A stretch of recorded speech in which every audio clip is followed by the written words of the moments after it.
me as I explore this creepy mansion and try to uncover its darkest secret. Do you think it'll be scary enough to give me chills? Located in the heart of rural England, this abandoned mansion has been notorious for its paranormal activity for decades, attracting brave thrill seekers and ghost hunters from around the world. One of the most baffling mysteries surrounding this mansion is the unexplained, recurring phenomenon that many visitors have reported experiencing. Strange whispers in the dead of night, doors opening and closing on their own, and sightings of ghostly apparitions lurking in the shadows. But there's one dark secret in particular that has left even the most seasoned paranormal investigators speechless. A secret so chilling, it's forced many to reevaluate the true nature of this haunted mansion.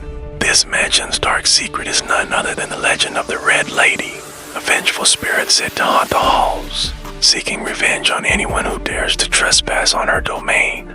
Countless eyewitnesses have described encountering the Red Lady, from seeing her ghostly figure in the windows to hearing her ominous whispers in their ears. What's even more unsettling is that many believe the Red Lady is not just a mere spirit, but a malevolent entity that's capable of manipulating the environment, even driving visitors to the brink of madness. Delving deeper into the history of this mansion, it's clear that the Red Lady's presence is not a recent phenomenon. From the moment it was built in the 19th century, this mansion has been plagued by tragedy and heartbreak, with numerous families meeting with untimely ends within its walls. One of the most well-documented cases involves the story of a young daughter who died under mysterious circumstances. Her spirit said to haunt the mansion to this very day. The mansion has also been the site of numerous paranormal investigations, many prominent ghost hunters capturing compelling evidence of the Red Lady's existence. One of the most shocking discoveries, however, was uncovered by a team of brave investigators who decided to dig deeper into the mansion's dark past. What they found was a cryptic message etched into the walls of the mansion's hidden basement, a message that read, "She will not be silenced."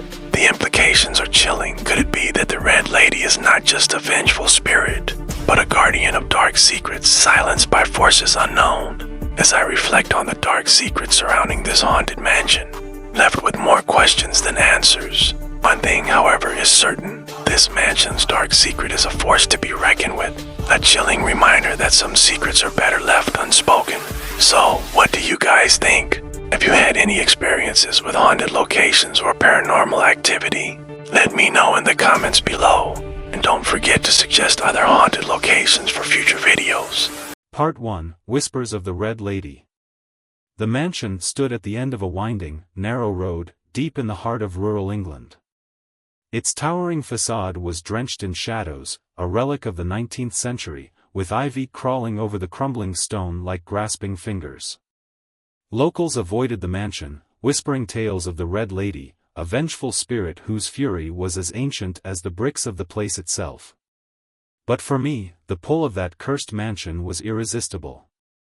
I had heard the stories for years, strange whispers in the dead of night, the feeling of unseen eyes watching your every move, and the sudden icy chills that gripped you when you least expected it. They were enough to keep most away, but I wasn't most people. I was a paranormal investigator, hardened by years of seeking out the unexplained. Yet, something about this place unsettled me more than any other. The first time I heard of the Red Lady was during a casual conversation with a fellow investigator. He spoke of her with an odd reverence, mentioning how the mansion had been abandoned since the early 1900s after the tragic deaths of the Melrose family who built it. Their youngest daughter, a girl named Evelyn, had died under mysterious circumstances, and not long after, her parents vanished without a trace. Since then, those who ventured too close either didn't return or were found, changed. The allure was too much. I had to see it for myself. That night, the wind howled as I approached the mansion's towering iron gates, rusted and slightly ajar. The moonlight filtered through the trees, casting eerie shadows that seemed to dance just beyond my line of sight. With every step closer to the house, the air grew colder, heavier, as if the mansion itself was breathing. Inside, the vast hallway was swallowed by darkness. My flashlight beam revealed peeling wallpaper and a grand staircase that creaked ominously with the weight of its own history. It was exactly how I imagined it, lifeless, still, as though time had abandoned the place just like its former residents. But as I moved further in, the silence grew too thick, almost suffocating. I set up my equipment in the foyer, careful to place motion detectors along the staircases and doorways. Hours passed, and the house remained stubbornly still. Not even the scurrying of rats or the flutter of moths disturbed the quiet. Then, at exactly midnight, the air shifted. A low, mournful whisper drifted through the hallway. It was faint, barely audible at first, like the rustling of leaves. I strained my ears, trying to make sense of the sound, but it was impossible to tell where it came from. My heartbeat quickened. Slowly, I stood and crept toward the source, the whispering growing louder with each step. It was unintelligible, a string of hushed voices blending together, filling the air like a distant chant. I stopped dead in my tracks as a door just ahead of me, one I had left firmly closed, swung open with a deafening creak. My heart raced, but I pushed forward, stepping into a grand ballroom that had been hidden behind the door. The ceiling was impossibly high, with a massive chandelier swaying gently above, casting fractured beams of moonlight across the floor. Dust motes danced in the air, but the room was otherwise immaculate, untouched by time. And then, I saw her. Standing by the far wall, draped in shadows, was a figure dressed in a blood-red gown. Her back was turned to me, her pale skin glowing faintly in the moonlight that filtered through the cracked windows. My breath caught in my throat as I realized who, or what, I was looking at. The Red Lady. She was still, eerily so, and the whispers around me grew louder, more desperate, as if the house itself was warning me to leave. But I couldn't move. Something held me in place, a cold grip tightening around my chest. I could only watch as the Red Lady began to turn, her movement slow, deliberate. A wave of dread washed over me as her face came into view. It was beautiful, yes, but wrong. Her eyes were hollow, black as the void, and her mouth twisted into an unnatural smile. The whispers escalated into frantic, overlapping voices, filling my head until I thought I would scream.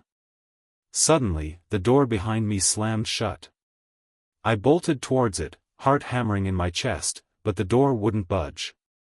My fingers fumbled against the handle, slick with sweat. Behind me, the soft shuffle of fabric, the Red Lady's gown, was approaching, closer and closer. A cold breath brushed against the back of my neck. She will not be silenced. The voice, deep and guttural, rang out in the room, cutting through the frantic whispers like a knife. It wasn't her voice, it couldn't be. It was something far darker, far older, and it was angry. Finally, with a desperate yank, the door flew open, and I stumbled out into the hallway, slamming it behind me. The house had fallen silent again, but the cold remained, lingering around me like a shroud. I didn't stop running until I was outside, gasping for breath in the safety of the cold night air. But even then, I could feel her watching me from the window. The Red Lady was real, and whatever she wanted, it wasn't over. Part 2, The Eyes in the Shadows. I didn't sleep that night. After fleeing the mansion, I drove aimlessly through the winding countryside, my mind racing as I tried to make sense of what I had seen. The Red Lady wasn't just a ghost, she was something far more malevolent, an entity with a presence so overwhelming it seemed to distort reality itself. Her words, "She will not be silenced," echoed in my head like a warning, but I couldn't shake the feeling that they were meant for someone, or something, else. By the time I arrived at a rundown in a few miles from the mansion, dawn was beginning to break. The innkeeper eyed me warily as I stumbled through the door, drenched in cold sweat, eyes bloodshot from lack of sleep. "Rough night?" she asked, her voice raspy, as though it had been scraped raw by years of cigarette smoke. I forced a weak smile, nodding. I wasn't ready to tell anyone what I had experienced. Not yet. The room she gave me was small, the bed sagging in the middle, but it felt like a sanctuary compared to the oppressive atmosphere of the mansion. Yet, as I lay down, my thoughts churned. What was the Red Lady guarding? Why had her spirit lingered for so long in that cursed place? And what did it mean that she would not be silenced? My exhaustion eventually won over my racing mind, and I drifted into a fitful sleep. But even in my dreams, the mansion followed me. I found myself standing in its grand foyer again, the chandelier above swaying gently in the unseen breeze. The walls groaned as though they were alive, breathing. In the distance, a low humming filled the air, the same haunting melody I had heard before, soft, unintelligible whispers dancing on the edge of my consciousness. Suddenly, a door slammed behind me, and the whispers turned into panicked, frantic voices, like dozens of people crying out at once. My feet felt glued to the ground, and I could feel the presence of something behind me. Slowly, I turned, heart pounding in my chest. It was her. The Red Lady stood in the hallway, her figure almost floating, bathed in the dim, flickering light of the chandelier. Her face was twisted into that same horrible smile, her black, hollow eyes staring through me, as if she could see straight into my soul. Her blood-red gown billowed around her as if moved by an invisible wind. "She will not be silenced," she whispered again, this time directly into my ear, though her lips never moved. I tried to scream, but no sound escaped me. The dream began to collapse around me. The walls cracked and crumbled, and the floor beneath my feet gave way. I was falling into a black void that stretched on forever. Her voice followed me into the darkness. I woke up with a start, my heart thundering in my chest. The room was drenched in shadows, the pale light of the morning barely piercing through the curtains.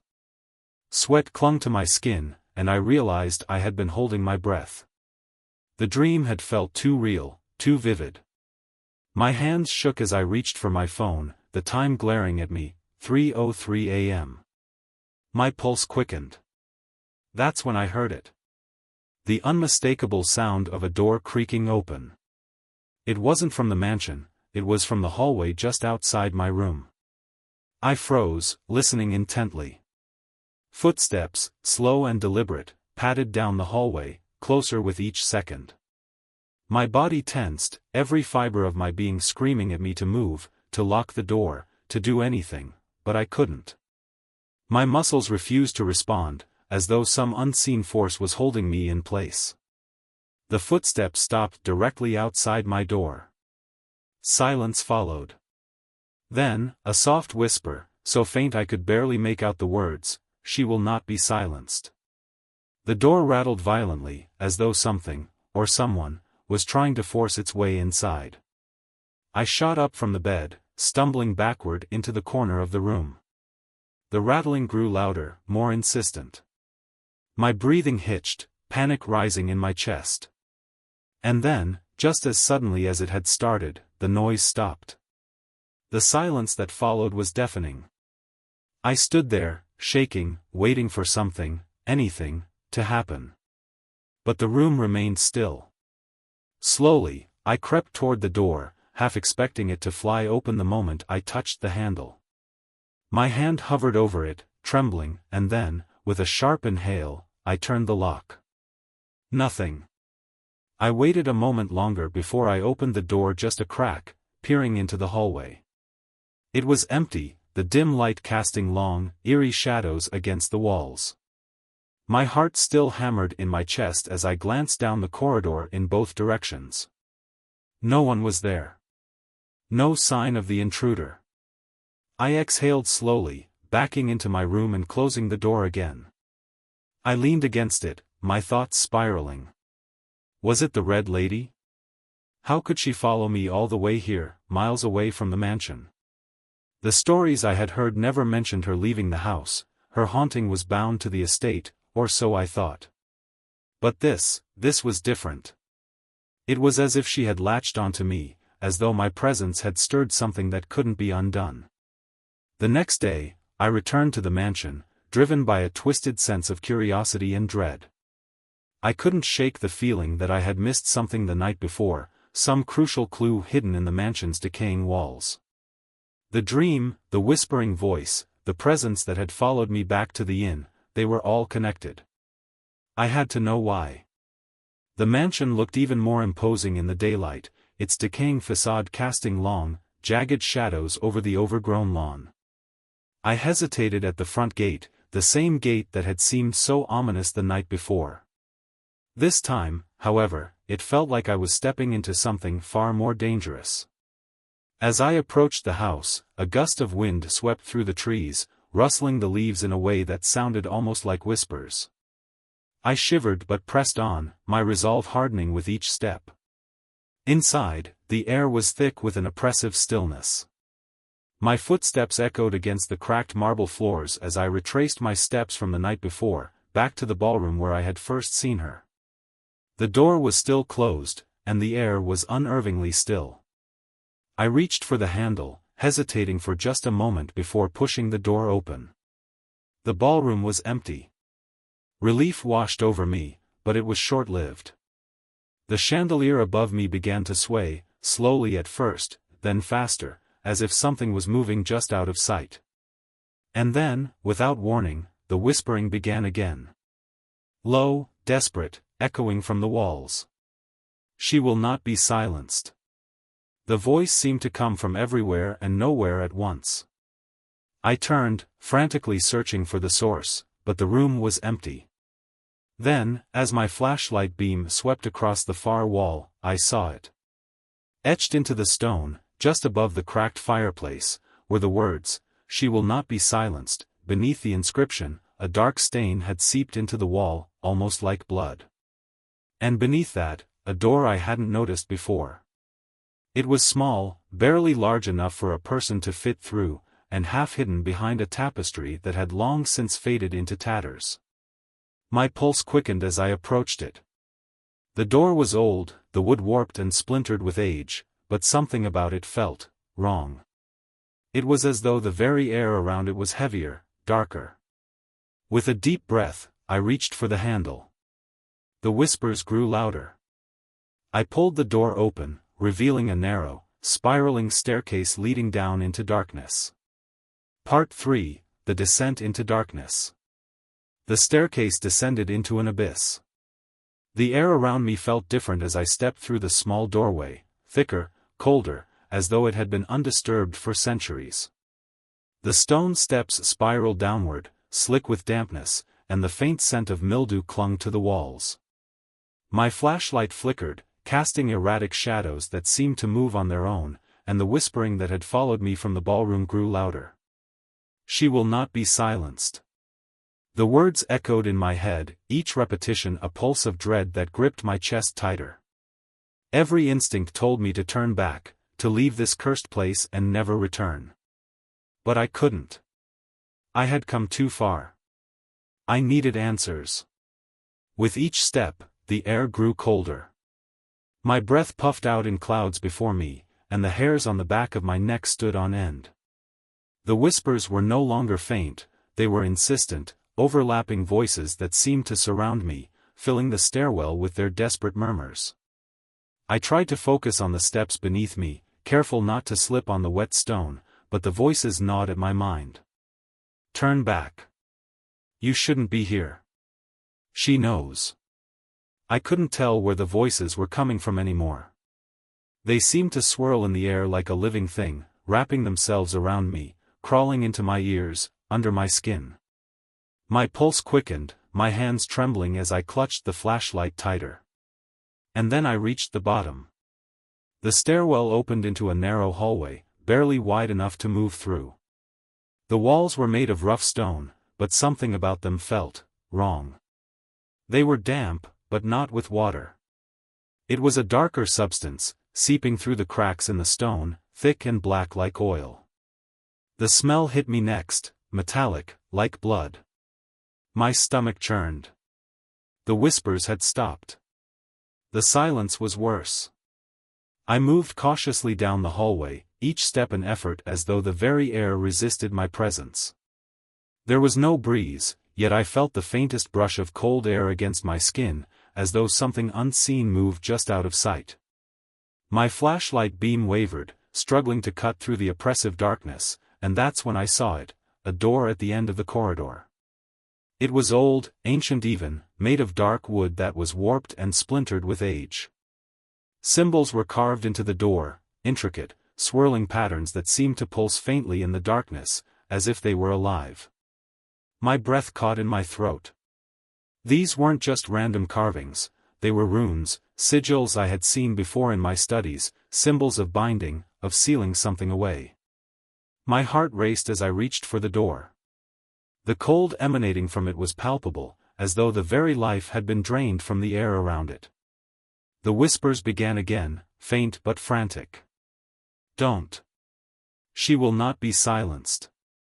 She's waiting." I hesitated, but only for a moment. I had to know. I had to see. With a deep breath, I pushed the door open. The room beyond was small, barely more than a cellar, its walls made of the same rough stone as the hallway. But unlike the hallway, this room was dry, almost unnaturally so. The air was thick with dust, and the faint light from my flashlight illuminated cobwebs hanging like veils from the ceiling. In the center of the room stood a large stone slab, like an altar, and on it lay something wrapped in what looked like old, decaying fabric. I stepped closer, my pulse pounding in my ears. The whispers grew louder, more insistent, swirling around me like a storm. My hand shook as I reached out, brushing away the dust and cobwebs that clung to the fabric. And then, as the last of the dust settled, I saw it, a body, long dead, mummified by time. But this was no ordinary corpse. The figure was dressed in a long, tattered red gown, the fabric darkened and stiff with age. Her hands, pale and skeletal, were folded neatly across her chest, and her face was still intact. It was her. The Red Lady.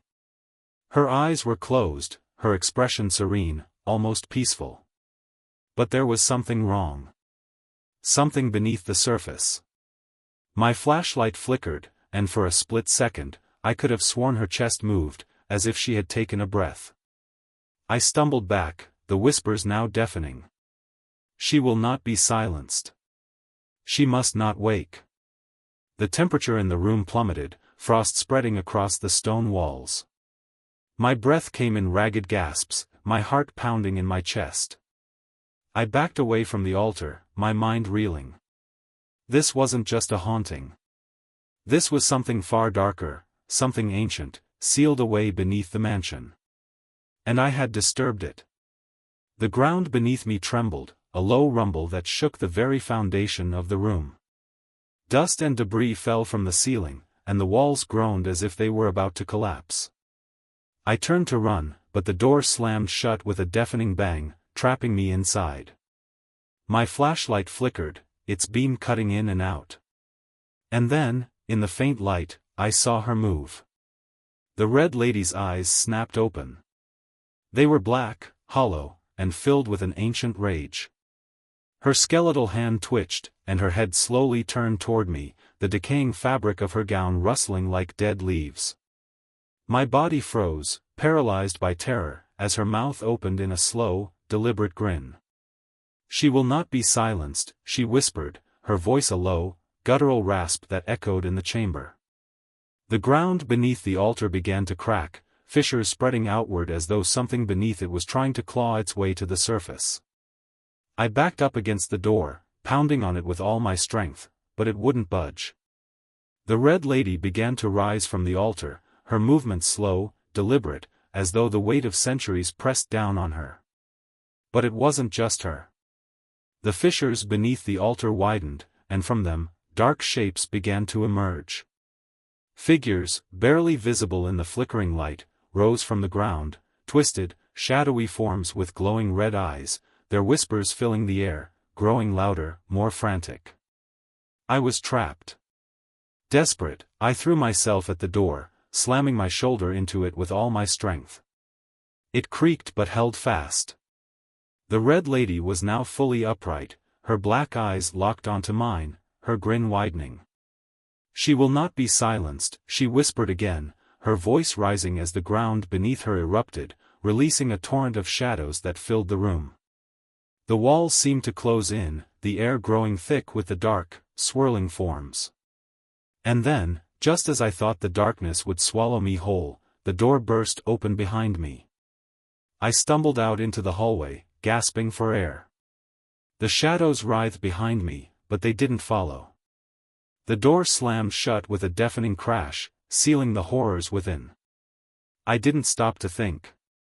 I ran. Part 4, The Curse of the Red Lady. I didn't stop running until I was outside, the cold night air stinging my lungs as I collapsed against the overgrown hedges surrounding the mansion. My body trembled, both from exhaustion and from the bone-chilling terror that gripped my every nerve. The shadows, the Red Lady, her ancient, malevolent eyes, none of it made sense. And yet, it was all horrifyingly real.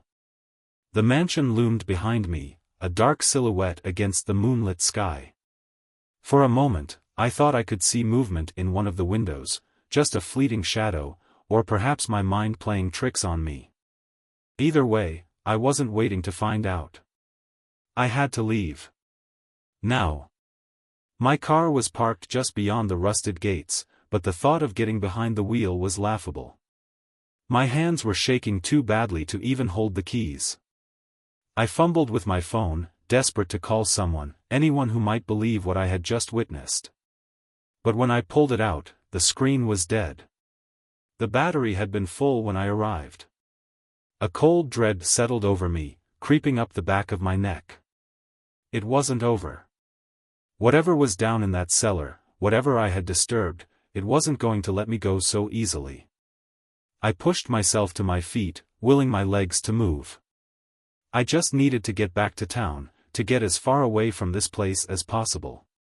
But the moment I turned toward the road, I felt it, a presence. Watching me. It was subtle at first, just a faint pressure on the back of my neck, like someone's gaze burning into my skin. I froze, heart pounding in my chest, and slowly turned around. She was there. Standing at the edge of the mansion's front steps, shrouded in darkness, the Red Lady's hollow eyes locked onto mine. Her red gown fluttered in the breeze, though there was no wind, and her lips curled into that same twisted smile. But something was different now. She wasn't just standing there, waiting. She was hunting me. "She will not be silenced," her voice echoed, though her lips didn't move. The words came from everywhere, from the shadows themselves. I backed away, my feet stumbling over the uneven ground. I had to get to the car. I had to. Suddenly, she was gone. The mansion stood eerily still, bathed in the pale glow of the moon. I blinked, my breath catching in my throat. Had I imagined it? Was the Red Lady really there, or was this some lingering terror from what I had just escaped? But then I heard it, the unmistakable sound of footsteps behind me. I didn't look. I couldn't. Instead, I bolted, tearing through the long-abandoned garden, branches scratching at my skin as I ran. The footsteps followed, gaining on me, slow and deliberate, each step a reminder that she was always just one breath away. My car was within sight now, just beyond the rusted gates. But the closer I got, the more the air seemed to thicken, as if something unseen was pushing against me, forcing me to slow down. My legs burned, my lungs screamed for air, but the footsteps never faltered. She will not be silenced. I reached the car, fumbling with the door handle as my vision blurred. The footsteps stopped, but I could feel her, right behind me, her icy breath on the back of my neck. With a final surge of adrenaline, I yanked the door open and threw myself inside, slamming it shut and locking it in one swift motion. I sat there, panting, my hands gripping the steering wheel so tightly my knuckles turned white. The car's interior felt suffocating, the silence pressing in from all sides. Slowly, I dared to glance in the rearview mirror. She was standing just behind the car, her face inches from the glass, her black, hollow eyes staring straight into mine. Her smile widened, and her voice, that terrible, guttural whisper, filled the car. She will not be silenced. I screamed, slamming the car into gear and flooring the gas pedal. The tires screeched as I sped down the road, gravel flying in every direction. I didn't dare look back. I just drove, faster and faster, the mansion disappearing into the night behind me. But the further I got from the mansion, the more I realized something was horribly wrong. The road that should have led me back to town stretched endlessly before me, twisting and winding through the dark countryside. No matter how far I drove, the scenery never changed. The trees, the hedges, the looming hills in the distance, it was as if I was trapped in some kind of loop, the world around me folding in on itself. My breath quickened as panic set in. I checked my phone again, still dead. The clock on the dashboard blinked 3:03 a.m., though I knew I had been driving for hours. I slammed my fist against the steering wheel, trying to force myself to think. There had to be a way out. There had to. The radio crackled to life. At first, it was just static, a low hum that filled the car. But then, beneath the noise, I heard it, the same whispering that had haunted me in the mansion. Faint, but unmistakable. She will not be silenced. The words sent a shiver down my spine. I reached for the radio, desperate to turn it off, but the knob wouldn't budge. The whispers grew louder, more frantic, blending together into a chorus of voices that filled the car. I slammed my hand against the dashboard, my heart racing as the voices rose to a deafening pitch. Then, without warning, the static cut out. Silence. I glanced in the rearview mirror again, half expecting to see her standing there, but the back seat was empty. I exhaled shakily, my grip on the steering wheel loosening just a fraction. Maybe I had finally outrun. The car lurched violently to the side, throwing me against the door. My vision blurred as the tires skidded off the road, crashing through the underbrush. The world spun around me, and before I could react, the car slammed into something solid. The impact knocked the breath from my lungs. For a moment, the world went black. When I came to, the car was still. The engine sputtered, then died, leaving me in complete silence. My head throbbed, a sharp pain radiating from my temple where I must have hit the steering wheel. Slowly, I lifted my head, wincing as I assessed the damage. The car was wrecked, half buried in the thick underbrush at the edge of the forest. The windshield was cracked, and smoke billowed from the hood. I tried to move, but my seatbelt held me in place, digging into my chest. And then I heard it. The sound of footsteps crunching through the leaves. No. My heart raced as the footsteps grew closer, each one slow, deliberate, echoing in the stillness of the night. I twisted in my seat, my eyes darting to the shattered side mirror. She was there.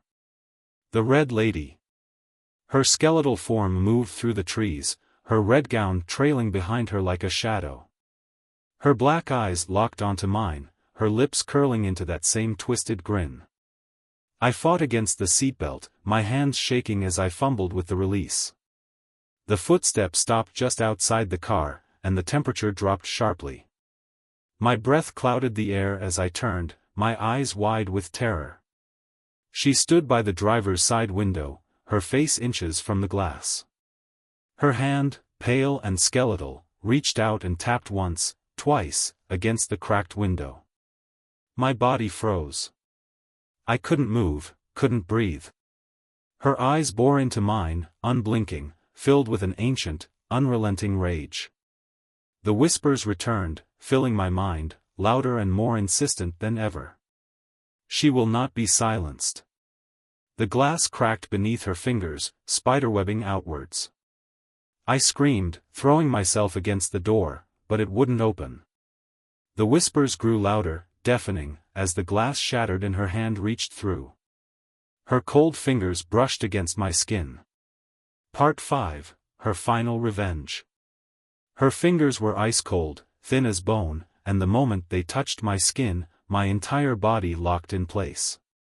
It felt as if I had been plunged into freezing water, my muscles seizing, my breath catching in my throat. The Red Lady's touch wasn't just physical, it crawled into my mind, weaving through my thoughts, pulling me into the same suffocating darkness I had felt in the mansion. The whispers swarmed my head, relentless now, filling every corner of my mind. They weren't just words anymore, they were commands, pulling me deeper into the madness. She will not be silenced. My vision blurred, the world tilting as the Red Lady's face drew closer to mine, her black, empty eyes swallowing me whole. Her smile stretched unnaturally wide, her lips cracking as they twisted into a grotesque grin. I could feel her breath, cold as death, washing over me. The car was silent, except for the growing pressure of her whispers in my skull, hammering against my sanity. But even in the chaos, even as her cold fingers closed around my wrist, something in me fought back. Move. The thought was weak, barely audible over the storm of voices in my head, but it was enough. With a final surge of will, I yanked my arm free from her grip, scrambling across the seat toward the passenger side. My shoulder slammed into the door, and I fumbled with the handle, my fingers slipping on the cold metal. The door wouldn't open. She was behind me now, so close I could feel the chill radiating off her. Her whispers were all around me, pulling me back toward her, tugging at the edges of my mind. I didn't look back. I couldn't. Instead, I threw my entire body against the door again, harder this time, and with a groan of metal, it flew open. I tumbled out onto the forest floor, my palms scraping against the dirt and leaves. The cold night air hit me like a slap to the face, pulling me back to reality. Gasping, I scrambled to my feet, glancing back at the car.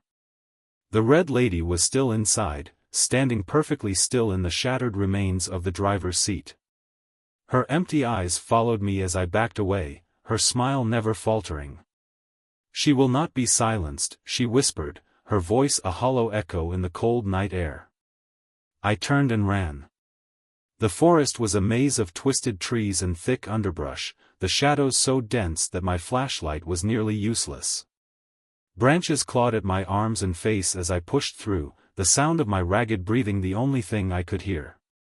The world around me had grown eerily quiet, no wind, no animals, just the faint echo of her whispers chasing me through the woods. Every part of my body screamed to stop, to rest, but I couldn't. I knew if I stopped, she would catch me. Her presence was a constant weight, pressing against my back, even though I couldn't see her. I could feel her, always just a step behind, waiting for me to falter. I had no idea where I was going. The road had long since disappeared behind me, and now, I was lost in the dense wilderness. My legs ached, my chest burned with every breath, but I kept moving, the terror of her touch driving me forward. Just when I thought I couldn't go any further, I saw it, a faint light in the distance, barely visible through the trees. Hope surged through me. A house, maybe? Someone who could help? I didn't care what it was. I just needed to get away from her. I stumbled toward the light, my limbs heavy and clumsy. As I drew closer, I realized the light was coming from a small clearing up ahead. The trees parted, revealing a dilapidated old cabin, its windows glowing faintly with the flicker of candlelight inside. I hesitated for only a moment before rushing to the door, my hands shaking as I pounded on the weathered wood. "Help! Please!" I gasped, my voice raw from panic. "Please, let me in." There was no answer. The door creaked open with a soft groan, and without waiting for an invitation, I pushed inside, slamming it shut behind me. The cabin was small, barely more than a single room, and lit only by a few flickering candles scattered across a table.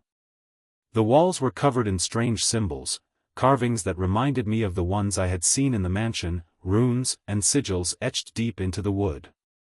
But the room was empty. No one was here. I collapsed against the door, trying to catch my breath. My eyes darted around the room, taking in the strange carvings, the altar in the corner covered in dust and old, rotting fabric. This place, it felt ancient, forgotten. Yet, the air was thick with a sense of power, as if the walls themselves were watching me. Then, from the shadows, I heard a voice. Not a whisper this time. A low, rasping voice that sent a shiver down my spine. You should not have come here. I whipped around, my heart pounding. In the corner of the room, barely visible in the candlelight, sat an old man.